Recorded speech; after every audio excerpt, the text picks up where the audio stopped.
నేను ముఖ్యమంత్రిని అడుగుతున్నా, నీకు అసలు సిగ్గుందా?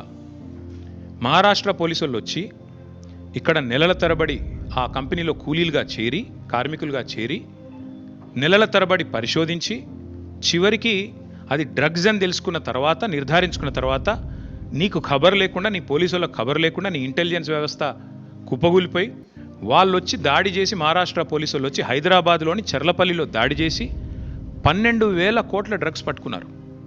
నేను ముఖ్యమంత్రిని అడుగుతున్నా, నీకేమైనా ముడుపులు ముట్టినాయా? ఇలా 12,000 కోట్లు 21 నెలల నుంచి ఏం చేస్తున్నావు? నీ ఈగల్ ఏం చేస్తుంది? నీ హైడ్రా ఏం చేస్తుంది?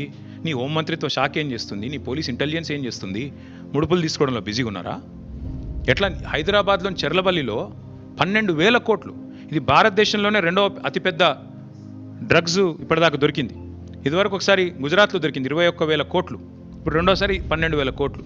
సిగ్గులేని విషయం ఏంటంటే, సిగ్గుపడాల్సిన విషయం ఏంటంటే, మన పోలీసులకు ఖబర్ కూడా లేదు. మహారాష్ట్ర పోలీసులు వచ్చి దాడి చేసేదాకా మన పోలీసులకు ఖబర్ కూడా లేదు.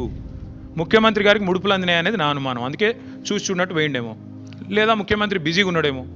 ఏది ఎవడు రీట్వీట్ అవుతుండు వాని మీద కేసు పెట్టుర్రి, ఎవడు పోస్ట్ పెడుతుండే వాని అర్జెంట్ లోపల వేయండి, లేదా గణేష్ కాడపోయి కొద్దిగా స్టంట్ కొట్టినట్టు చేద్దాం, అక్కడ కేసీఆర్ పాటలు బాగా పెడుతురు, పోలీసు వాళ్ళు డీజే బాక్సులు గుంజుకోవాలి, యాంప్లిఫైర్లు గుంజుకోవాలి.